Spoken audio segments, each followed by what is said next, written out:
इस बार जो 5 राज्य में चुनाव हुआ, 2 राज्यों में तो क्षेत्रीय पार्टी जीती, तेलंगाना में कांग्रेस पार्टी वापस आई। 3 राज्य जो बड़े राज्य हैं उसमें भाजपा को प्रचंड बहुमत मिला और प्रधानमंत्री नरेंद्र मोदी ने केंद्रीय मंत्री 1-2 नहीं अनेकों 10-12 को उतार दिए। केंद्रीय मंत्री को विधानसभा का चुनाव लगाए और उनको एक हसीन सपना दिखाए, हम आपको मुख्यमंत्री बनाएंगे। जब एक मंत्री को बुलाते तो चलने वाला बात था, 12 को बुलाए तो वो कहाँ से उनको मुख्यमंत्री बनाएंगे। और प्रधानमंत्री जी ने इस बार जो काम किए सो विरोधी दल के नेता को, विरोधी दल जो ओबीसी हम नहीं है, हम हैं ओबीसी, मोदी जी ओबीसी नहीं है, हम ओबीसी हैं, हम मुख्यमंत्री हैं, हम उप मुख्यमंत्री हैं, हम ओबीसी हैं, प्रधानमंत्री ओबीसी नहीं है। क्यों?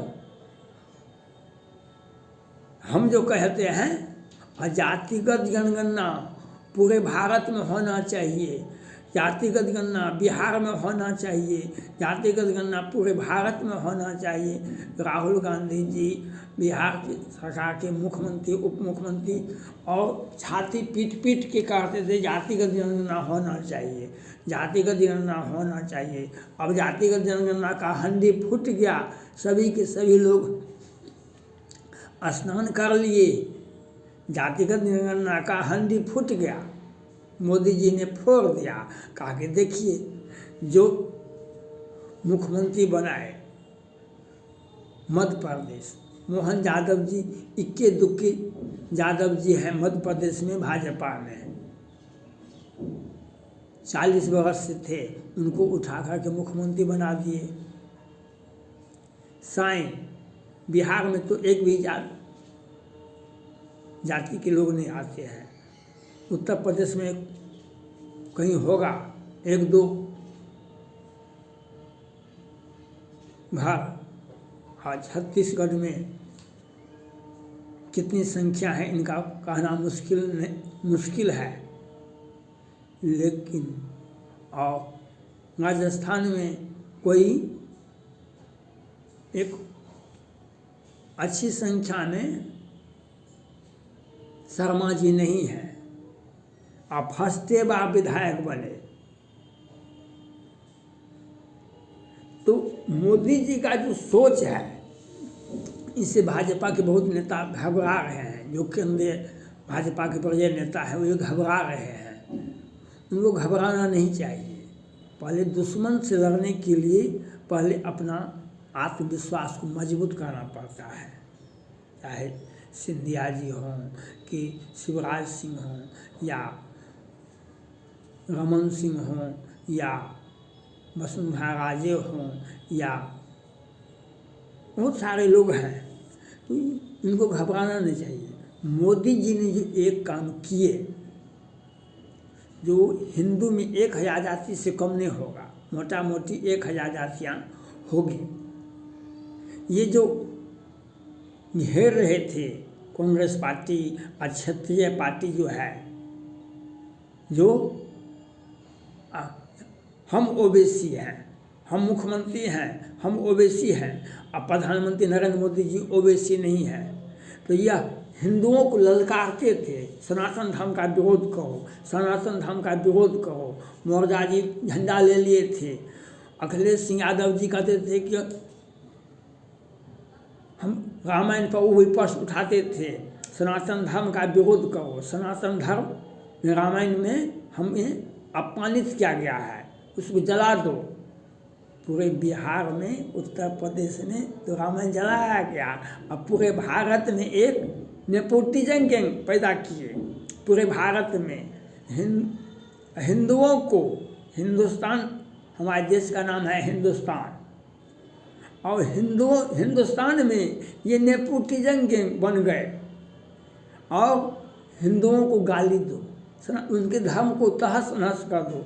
उसके धर्म से उसके आस्था का पहला केंद्र हिंदू में कोई भी जाति हो, मुसलमान भी राम का नाम लेते हैं, लेकिन वे मुख्यमंत्री हैं, प्रधानमंत्री के उम्मीदवार हैं। हम JNU से ऑक्सफोर्ड से आए हैं पढ़ करके, और ये वोट लेने के लिए कार सेवकों पर गोलियां चलाते हैं, और एक पीढ़ी के लोग दूसरे पीढ़ी के लोग रामायण को जलाते हैं और उनको प्रमोशन भी देते हैं। देखिए ये सोच, ये जो सनातन धर्म का जो विरोध आप किए थे, आप तो जातिगत जनगणना का लेखा के पोख रहे थे, उनके तो मुंह में तो सदा सदा के लिए उनका संसार ही लुट गया, उनका संसार उजड़ गया। जो जातिगत जनगणना के लिए बेचैन थे, सुप्रीम कोर्ट जाएंगे, हाई कोर्ट जाएंगे और जातिगत जनगणना प्रधानमंत्री को ज्ञापन देंगे, हिंदुओं को मारो, हिंदुओं को जलाओ, हिंदू के धर्म ग्रंथों को उखाड़ के फेंक दो, हिंदुओं को तुम ओबीसी नहीं, हम ओबीसी हैं, हम पिछड़ा वर्ग हैं, हम हिंदू हैं, तुम नहीं, तुम सनातन धर्म हो, तुमको हम सर्वनाश कर देंगे। ये सत्ता में असरतन से जुदा करने वाले को अपने कंधे पर बैठाएंगे। आज उनको जो सनातन धर्म का विरोध करने चले थे, जो जातिगत जनगणना के लिए बेचैन थे, कभी प्रधानमंत्री को ज्ञापन, कभी सुप्रीम कोर्ट में याचिकाएँ, फिर हाई कोर्ट में याचिकाएँ, फिर सुप्रीम कोर्ट में याचिकाएँ, जो बेचैन थे,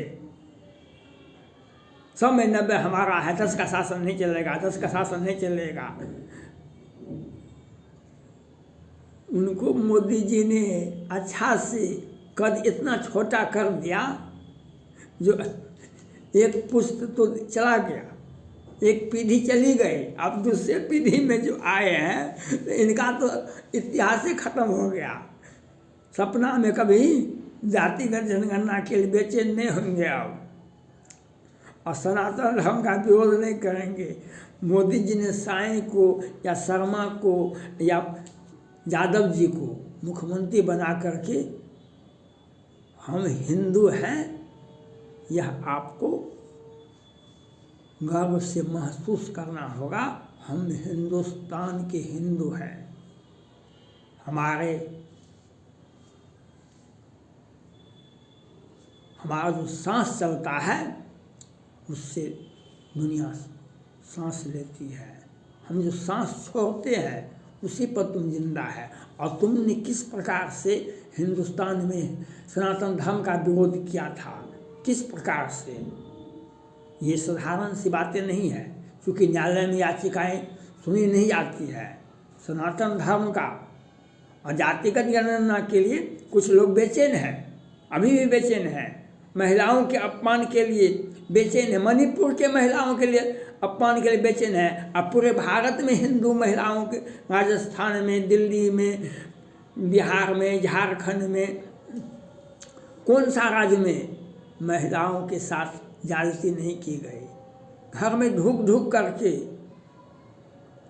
आफताब श्रद्धा को देखे थे, तो ये हम वोट बैंक का राजनीति करते थे, जो हमको वोट दे दीजिए, हम आपको सुरक्षा दे देते, आप आतंक फैलाइए, आप जिहाद फैलाइए, आप हिंदुओं का गला काटिए, हिंदू लड़कियों को घर से उठा करके रेप कर लीजिए, जितना दिन रखना है रख लीजिए, फिर 35 टुकड़े में काट के फेंक दीजिए। ये मुंह से बोलने वाले नहीं हैं, चाहे राहुल गांधी जी हो, चाहे बिहार सरकार के मुख्यमंत्री हो, चाहे केजरीवाल जैसे व्यक्ति हो, चाहे अखिलेश यादव हो या मोर्जा जी हो, लेकिन सनातन धर्म को गाली दे रहे थे। रामायण पर बैन लगाओ, रामायण पर बैन लगाओ, अब क्या कीजिएगा, पर नया संसार बसा लीजिए। मोदी जी ने उनको यह बता दिए, जाति हिंदू है, जाति हिंदू है। अब आप कहाँ जाइएगा, आप तो 20% 22% भी नहीं मिलिएगा। आप मोहन यादव जी को मुख्यमंत्री बना करके अब यादव जाति आपका खरीदा हुआ नहीं होगा। अपनी मर्जी से उतना विकसित हो गए हैं, अपना हित देखेंगे। ये ठेकेदारी जो आप ले लेते थे तो उनको समझा दिए। इसलिए भाजपा ने जो प्रधानमंत्री जी ने जो इस बार का मिशन 2024 को आगे सामने है, उनको ध्यान में रख कर के सारे हिंदू एक हो गए।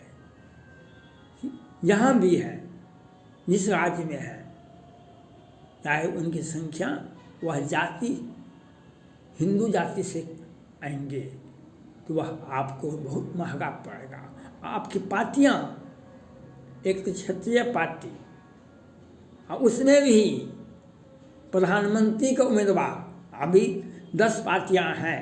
ममता बनर्जी हैं कि आप पार्टी हैं, कि बिहार में जदयू है, कि राजद है, कि तेलंगाना में है, तो सभी पार्टी में प्रधानमंत्री को उम्मीदवार हैं, सभी पार्टी में। और भी क्षत्रिय पार्टी, मैंने अनेक वीडियो कहा था कि आप किसी भी परिस्थिति में भाजपा को वोट दीजिए, कांग्रेस पार्टी को वोट दीजिए, ये दोनों राष्ट्रीय पार्टी हैं। अगर क्षत्रिय पार्टी को आपने वोट दिया तो आपके घर में ढूक करके जिहादी गैंग क्या करेंगे, आप इतिहास देख लीजिए। केजरीवाल का इतिहास ले लीजिए, दिल्ली का इतिहास ले लीजिए, 2 वर्ष का, 4 वर्ष का। उत्तर प्रदेश में केरला में देखे थे ना, तो योगी जी थे तो जाकर के सीधा किए। आपके यहाँ मंदिर में लाउड स्पीकर नहीं बजेगा, आपके घर में मंदिर में आरती नहीं होगी, भजन नहीं होगा, आप अपने घर में भजन नहीं कर सकते, आप घर में पूजा नहीं कर सकते हैं। लेकिन वे आपको धमकाएंगे, आपको रास्ते से आने के लिए बाराती को नहीं आने देंगे। यह जो चूँकि अखिलेश यादव जी संरक्षक हैं, बिहार में जदयू राजद संरक्षक हैं, दिल्ली में केजरीवाल जी संरक्षक हैं, तेलंगाना में भी आर चंद्रशेखर राव साहब संरक्षक हैं। ममता बनर्जी का आतंक तो देखते किए थे। विधानसभा चुनाव जो हुआ था वहाँ पर 5 लाख हिंदुओं को भगाया गया, मार मार के, कितने सड़क पर काट दिया गया, मार दिया गया, लाश उठाने वाली पुलिस नहीं गई। तो यह इसको तो एक सख्त संदेश दे दिया गया मोदी जी के द्वारा, जो यह वो कभी भी हिंदू विरोधी बातें नहीं करेंगे और अपना पुत्री, अपनी छोटी पार्टी का सपना अपनी जेब में ही रखिए। किसी बड़े पार्टी का नेतृत्व स्वीकार करना पड़ेगा, नहीं तो आपका पार्टी तो इस प्रकार से विलीन होगा जैसे अगाध समुद्र में छोटी मछली को जिसे आप पकड़ लीजिए। थैंक्स।